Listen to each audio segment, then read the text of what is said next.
Bengali টিউশনে তোমাদের সকলকে স্বাগত। আমি শুভময়। আজ তোমাদের প্রভাত কুমার মুখোপাধ্যায়ের লেখা মাতৃহীন গল্পের বিষয়বস্তু এবং এমসিকিউ প্রশ্ন উত্তর নিয়ে আলোচনা করছি। প্রভাত কুমার মুখোপাধ্যায়ের বিদেশি চরিত্র এবং পটভূমি নির্ভর ছোট গল্পগুলির মধ্যে মাতৃহীন ছিল অন্যতম গল্প। 1913 সালে গীতাঞ্জলি গল্পগ্রন্থে এই গল্পটি প্রকাশিত হয়েছিল। এটি হলো একটি খাঁটি বেদনা মিশ্রিত প্রেমের গল্প। মূল কাহিনীতে প্রবেশের পূর্বে লেখক একটি বিস্তৃত পটভূমি রচনা করেছিলেন গল্পটিতে, এবং এই গল্পটিতে লেখক দ্বিতীয়বার সিভিল সার্ভিস পরীক্ষায় অকৃতকার্য হয়েছিলেন। যদিও ফেল করার জন্য তার মনে কোনো ক্ষোভ নেই, তিনি ব্যারিস্টারি পড়বার জন্য উদ্যোগী হয়েছিলেন। তাই লেখক উদ্দেশ্যহীনভাবেই একদিন নাটক দেখতে গিয়েছিলেন এবং শেক্সপিয়ারের একটি নাটকে খুব সুন্দর অভিনয় দেখে তিনি মুগ্ধ হয়ে যান। আর সেই জন্য শেক্সপিয়ারের নাটকটি দেখার পর তার একটি ঐতিহাসিক নাটক লেখার ইচ্ছে মনের মধ্যে জাগে এবং সেজন্য তিনি ব্রিটিশ মিউজিয়ামে ঘুরতে যান। সেই মিউজিয়ামে একটি বর্ষীয়সী মহিলার সঙ্গে লেখকের পরিচয় ঘটে। সেই মিউজিয়ামে বৃদ্ধা লেখক সম্পর্কে যথেষ্ট কৌতূহল প্রকাশ করেছিল। লেখক তাকে জানিয়েছিল তিনি ভারতবর্ষীয় এবং তার থেকে বেশি করে তিনি বাঙালি, এবং এই বৃদ্ধা সে কথাটি শুনে তার প্রতি মুগ্ধ হয়ে যায় এবং তাদের মধ্যে কথোপকথন আরো বাড়তে থাকে এবং বৃদ্ধাটি জানায় তিনি একজন চিত্রশিল্পী। বৃদ্ধাটি লেখককে তার বাড়িতে নেমন্তন্ন করে এবং লেখক তার বাড়িতে নেমন্তন্ন রক্ষা করতে যায়, এবং তখন নেমন্তন্ন খাওয়া দাওয়া পর্ব শেষ হওয়ার পর লেখক বৃদ্ধাকে তার একটি পরিচয়পত্র কার্ড দিয়েছিল, ভিজিটিং কার্ড। কার্ডটিতে মিত্র উপাধি লেখা দেখে মহিলাটি বিচলিত হয়ে যায়। বৃদ্ধ মহিলাটির নাম ছিল মিস ক্যাম্বেল, এবং ইতিমধ্যেই লেখক তার যে লেখাটা তিনি যে নাটক লিখতে চেয়েছিলেন সেই নাটক লেখাটা শেষ করে ফেলেছিলেন, এবং মিস ক্যাম্বেল সেই নাটকটি জানার বা পড়বার আগ্রহ প্রকাশ করে। নাটকটি ক্যাম্বেল শোনার পর তিনি লেখককে জিজ্ঞাসা করেছিলেন তিনি কি ঐতিহাসিক নাটকই লিখবেন নাকি গার্হস্থ্য নাটকও তার লেখার ইচ্ছা রয়েছে। লেখক যখন মিস ক্যাম্বেলকে জানায় যে তার গার্হস্থ্য নাটক লেখারও ইচ্ছা রয়েছে,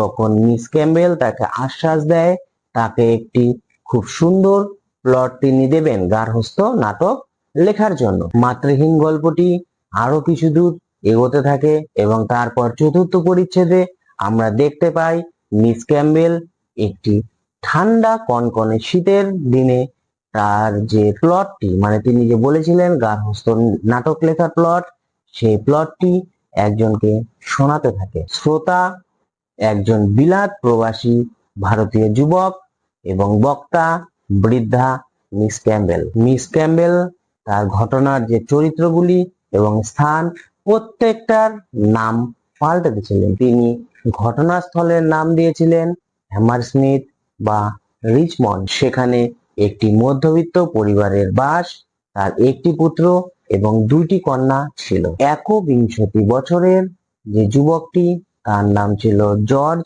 বা ফ্রেডারিক। দুটি কন্যার মধ্যে বড় কন্যাটির নাম ছিল এলিজাবেথ, কিন্তু সেকেলে বলে তার নাম দেওয়া হয়েছিল মড। মডের বয়স 19 বছর। মডের থেকে তার ছোট বোনটি মাত্র 2 বছরের ছোট। ছোট মেয়েটির নাম ছিল ক্যাথারিন। মড বিভিন্ন ভাষায় যথেষ্ট পাণ্ডিত্য অর্জন করেছিল, ফরাসি, জার্মান, ইতালীয় বিভিন্ন ভাষায় মডের যথেষ্ট পারদর্শিতা লক্ষ্য করা যায় এই মিস ক্যাম্বেলের গল্পটিতে। ইতিমধ্যে তার ভাই ফ্রেডারিক বাড়িতে জানায় সে একজন ভারতীয় বন্ধুকে তার বাড়িতে এনে 1.5 মাস রাখতে চায়। যেহেতু ছুটি চলছিল এই জন্য সে তার ভারতীয় বন্ধুকে বাড়িতে এনে রাখার প্রস্তাব দিয়েছিল। ফ্রেডের মাতা এই ব্যাপারটিতে সম্মতি দিলেও মড এই ব্যাপারটিতে যথেষ্ট ভীতি প্রকাশ করেছিল, কারণ ভারতীয়দের সম্পর্কে একটি ভ্রান্ত ধারণা ছিল মডে। তাই মড রাগ করে তার মাসির বাড়িতে চলে যায়, কিন্তু অনেক ঘটনার পরে যখন সেই ভারতীয় লোকটির সাথে বা ভারতীয় সেই ব্যক্তির সাথে মডের পরিচয় হলো, তখন সে ভারতীয় ব্যক্তিটির লক্ষ্য করলো মাথায় টুপি নাই, মানে পালকের টুপি নেই, এবং তার হাতে আরো যে বিভিন্ন জিনিসগুলো থাকে সেগুলো নেই। কি কি দেখে নেই। ভারতবর্ষীয় লোকটির মাথায় পালকের টুপি নাই, সে ভালুকের চামড়া পরে না, হাতে তীর ধনুক নাই, গায়ে রং মাখে না। এসব মড লক্ষ্য করে সেই ভারতীয়কে দেখে। মডের এই ভারতীয় সম্পর্কে যে একটা ভীতি ছিল, এই লোকটিকে দেখার পর সেই ভীতি দূর হয় এবং সে সেই লোকটির নাম দিয়েছিল চারুচন্দ্র দত্ত। যেহেতু চারুচন্দ্রের সংস্কৃত ভাষায় প্রচন্ড ধারণা ছিল বা সংস্কৃত ভাষা সে খুব ভালো পারতো, তাই তারা দুজনে ঠিক করলো সে মডের কাছে ফরাসি শিখবে এবং মড চারুচন্দ্রের কাছে সংস্কৃত শিখবে। তাদের এই যে পারস্পরিক সম্পর্ক, সেই সম্পর্ক ধীরে ধীরে প্রেমে পরিণত হয় এবং চারুচন্দ্র মনে করে তাদের এই প্রেম এই মডের পিতামাতার কাছে গোপন রাখা অনুচিত। তাই সে মডের পিতার কাছে বিবাহের প্রস্তাব রাখে এবং তাদের সম্পর্কটি খুলে বলে। মডের বাবা বিষয়টি গভীরভাবে চিন্তা ভাবনা করেন এবং তাদের হাতে 1 বছরের সময় চেয়ে নেন, কারণ মডের বাবা এটাই পরীক্ষা করতে চাইছিল যে দুজনের মধ্যে এই যে ভালোবাসা সেটা কি সাময়িক নাকি এটা দীর্ঘস্থায়ী। এটি পরীক্ষা করার জন্য তিনি 1 বছর সময় চেয়েছিলেন। সময় কারো জন্য থেমে থাকে না। এই 1 বছর ধীরে ধীরে বয়ে গেল, 1 বছর পার হয়ে গেল এবং 1 বছর পার হয়ে যাওয়ার পর চারুচন্দ্র মডের বাবার কাছে গিয়ে আবার বিয়ের প্রস্তাব রাখলো। মডের বাবা রাজি হয়ে গেলেও চারুর মনে প্রশ্ন ছিল যে তার বাড়িতে অর্থাৎ ভারতবর্ষীয় যে বাবা মা, সেই বাবা মা বিদেশি কন্যাকে স্বীকার করে নিবে কিনা, এটা তার মনে প্রশ্ন ছিল। চারুচন্দ্র নিজেকে শক্ত করে অনেক কাকুতি মিনতি করে তার বাবা মায়ের কাছে বিয়ের আশীর্বাদ রূপে চিঠি লিখলো এবং দীর্ঘদিন অতিক্রান্ত হয়ে যাওয়ার পরও সেই চিঠির কোনো উত্তর সে পেল না। শেষ পর্যন্ত দেখা যায় চারুচন্দ্রের বৃদ্ধ পিতা চিঠির উত্তর না দিয়ে নিজেই মডের বাবার কাছে এসে হাজির হয় এবং বিবাহে যে তাদের অসম্মতি রয়েছে বা তারা যে বিবাহে রাজি না এ কথা তাকে জানায়। চারুচন্দ্রের পিতা ছিল গোঁড়া এবং ধর্মভীরু। তার বিশ্বাস ছিল চারু যদি এই বিদেশিনীকে বিয়ে করে তাদেরকে সমাজচ্যুত করে দিবে এবং তিনি মারা গেলে তাকে কেউ জল দেওয়ার কেউ থাকবে না, এবং এমন যদি ঘটনা ঘটে তাহলে চারুর মা আত্মহত্যা করে মারা যাবেন। কিন্তু চারুচন্দ্র বাবার এই কথা কিছুতেই স্বীকার করলো না এবং তিনি মঠকে বিবাহ করতে একদম বদ্ধপরিকর হয়ে গেলেন। এদিকে মঠ সমস্ত কিছু দেখার পরে বিবাহ করতে অসম্মত হলেন, কারণ তিনি বিবাহ করে জানে যে সুখী হবেন না, তাই তিনি অসম্মত হলেন এবং রাগে বা অভিমানে চারুচন্দ্র দেশে ফিরে আসলো। চারু ভারতবর্ষে চলে এলে মঠ অত্যন্ত পীড়িত হয়ে গেছিল এবং তার জীবন সংশয় দেখা দিয়েছিল, যদিও তার মৃত্যু তখন ঘটেনি। চারু মঠকে 2 জোড়া সোনার চুড়ি দিয়েছিল যা মঠ সবসময় পরে থাকতো। ইতিমধ্যে ভারতীয় সংবাদপত্রে চারুচন্দ্রের মৃত্যুর ঘটনা মঠ দেখতে পায়। তারপর সে চারুর দেওয়া চুড়িগুলি খুলে ফেলে, কারণ মঠ জানতো হিন্দু শাস্ত্রে বিধবারা চুড়ি পরে থাকে না। মঠের শোবার ঘরে তার প্রণয়ীর একটা তৈলচিত্র ছিল, যেটি দেখেই মঠ সারা জীবন অতিবাহিত করতে চেয়েছিল। এই মর্মান্তিক কাহিনী বলতে বলতে মিস ক্যাম্বেল মূর্ছিতা হলেন এবং তাকে শোবার ঘরে নিয়ে যাওয়া হলো। সেখানে লেখক গিয়ে দেখলেন তার দেওয়ালে একটি তৈলচিত্র তখন রয়েছে এবং যে তৈলচিত্রটা ছিল সেটি তার বাবার, অর্থাৎ লেখকের বাবার। মিস ক্যাম্বেলের এই ঘটনাটি শোনার পর লেখকের সমস্ত সত্য উদ্ঘাটিত হয়ে গেল এবং তিনি জানতে পারলেন আসলে মিস ক্যাম্বেল কে। এরপর থেকে তিনি নিয়মিত মিস ক্যাম্বেলের বাড়িতে যেতে লাগলেন। মিস ক্যাম্বেলও তাকে নিজের সন্তানের মতোই স্নেহ করতেন এবং লেখক একদিন মিস ক্যাম্বেলকে তার সাথে ভারতবর্ষে যাওয়ার অনুরোধ করেছিলেন, কিন্তু মিস ক্যাম্বেল তার জন্মভূমি ছেড়ে কোথাও যেতে রাজি হলেন না। তিনি লেখকের প্রস্তাবকে প্রত্যাখ্যান করেছিলেন। দেশে ফিরে লেখকের যখন বিবাহ হয়, মিস ক্যাম্বেল তার চারুচন্দ্রের দেওয়া যে চুড়িগুলি ছিল সেই চুড়িগুলি লেখকের বিয়ের উদ্দেশ্যে গিফট পাঠায়, মানে তার উদ্দেশ্যে উপহার দেয়। কালক্রমে লেখকের একটি পুত্র সন্তান হয়েছিল এবং মিস ক্যাম্বেল তার পুত্র সন্তানকে, মানে লেখকের পুত্র সন্তানকে, লেখককে এবং তার স্ত্রীকে দেখবার জন্য একটি চিঠি লেখে। লেখক পূজার ছুটিতে সপরিবারে মিস ক্যাম্বেলের সাথে বিলেতে গিয়ে দেখা করবেন এই মর্মে তাকে একটি চিঠি লেখেন এবং কিছুদিন পরে সেই চিঠিটি আবার তার কাছে ঘুরে আসে, কারণ যেই ঠিকানায় তিনি চিঠিটি লিখেছিলেন সেই ঠিকানার মালিক মৃত এবং সেজন্য চিঠিটি তার কাছে আবার ঘুরে আসে। তাই মাতৃহীন গল্পটিকে বলা যায় প্রেমের ত্যাগ এবং তপস্যার একটি অপূর্ব কাহিনী। গল্পটির শেষে লেখক লিখেছিলেন তিনি দ্বিতীয়বার মাতৃহীন হলেন। এই উক্তিটির মধ্য দিয়ে গর্ভধারিণী মায়ের প্রতি যেমন আদর আমরা লক্ষ্য করতে পারি, তেমনি পিতার বিদেশিনী প্রেমিকা অর্থাৎ তার দ্বিতীয় মাতার প্রতিও তার ভালোবাসা লক্ষ্য করা যায়। আমরা এই গল্পে লক্ষ্য করি মিস ক্যাম্বেল তার যে লেখককে গর্ভে ধারণ করেনি ঠিকই, কিন্তু তাকে পুত্র স্নেহে তিনি সমস্ত ভালোবাসা উগরে দিয়েছিলেন। এটাই ছিল মাতৃহীন গল্পের বিষয়বস্তু। এবার আমরা এই গল্পের এমসিকিউ প্রশ্ন উত্তর নিয়ে আলোচনা করব।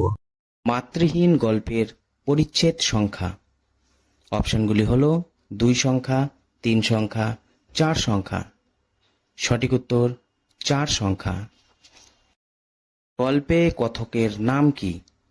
অপশনগুলি হলো শরৎ কুমার মিত্র, রামচরণ দাস, বিমল কুমার ঘোষ। সঠিক উত্তর শরৎ কুমার মিত্র। কথক যে পরীক্ষায় ফেল করে? অপশনগুলি হলো বিএ পরীক্ষায়, এমএ পরীক্ষায়, সিভিল সার্ভিস পরীক্ষায়। সঠিক উত্তর সিভিল সার্ভিস পরীক্ষায়। কথক এই নিয়ে যতবার সিভিল সার্ভিস পরীক্ষায় ফেল করেছিল? অপশনগুলি হলো 2 বার, 3 বার, 4 বার। সঠিক উত্তর 2 বার। কথক যেখানকার বাসায় থাকতেন? অপশনগুলি হলো base quarter, base water, library water. সঠিক উত্তর বেজ ওয়াটার। কথক সে সন্ধ্যায় যার নাটক দেখেছিলেন? অপশনগুলি হলো শেক্সপিয়ার, ব্রেখট, বার্নার্ড শ। সঠিক উত্তর শেক্সপিয়ার। কথক নাটক দেখে বাসায় ফিরে আসেন কখন? অপশনগুলি হলো রাত 10টা, রাত 12টা, রাত 2টো। সঠিক উত্তর রাত 12টায়। যে মাসিক পত্রে কথকের কবিতা ছাপা হয়েছিল? অপশনগুলি হলো বিশ্বদর্পণ, বঙ্গদর্শন, বিশ্ববন্ধু। সঠিক উত্তর বিশ্বদর্পণ। রচির মধুচক্র গৌরজন যাহে আনন্দ করিবে পান সুধা নিরিমতি, যে গল্পের এই উক্তিটি আছে? অপশনগুলি হলো দেবী, কাশীবাসিনী, মাতৃহীন। সঠিক উত্তর মাতৃহীন। গল্পের দ্বিতীয় পরিচ্ছেদের সূচনাকাল? অপশনগুলি হলো 9টা, 8টা, 10টা। সঠিক উত্তর 9টা। দ্বিতীয় পরিচ্ছেদে লেখক যে স্থানে যান? অপশনগুলি হলো থিয়েটারে, কলেজে, মিউজিয়ামের পাঠাগারে। সঠিক উত্তর মিউজিয়ামের পাঠাগারে। লেখকের মতে ব্রিটিশ মিউজিয়ামের পাঠাগার পৃথিবীর যততম আশ্চর্য। অপশনগুলি হলো 5ম, 7ম, 8ম। সঠিক উত্তর 8ম। পাঠাগারটির তলদেশ আকৃতিতে? অপশনগুলি হল গোলাকার, ত্রিভুজাকৃতি, আয়তাকার। সঠিক উত্তর গোলাকার। পাঠাগার খোলার সময়কাল?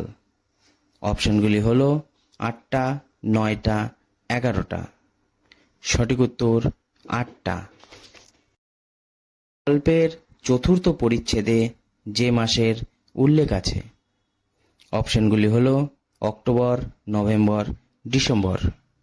সঠিক উত্তর ডিসেম্বর। মিস ক্যাম্বেলের প্লট অনুযায়ী কাহিনীর নায়কের নাম কি? অপশনগুলি হল জর্জ, ফ্রেডরিক, চারুচন্দ্র দত্ত। সঠিক উত্তর চারুচন্দ্র দত্ত। গল্পের এলিজাবেথ বা লিলি বা মড আসলে কে? অপশনগুলি হল miss Maggie, miss Catherine, miss Campbell. সঠিক উত্তর মিস ক্যাম্বেল। মিস ক্যাম্বেলের মতে ফ্রেডের বয়স যত বছর? অপশনগুলি হল 20 বছর, 21 বছর, 22 বছর। সঠিক উত্তর 21 বছর। মিস ক্যাম্বেলের মতে ক্যাথারিনের বয়স কত? অপশনগুলি হল 20 বছর, 19 বছর, 17 বছর। সঠিক উত্তর 17 বছর। মিস ক্যাম্বেলের মতে মডের বয়স যত বছর? অপশনগুলি হল 20 বছর, 19 বছর, 17 বছর।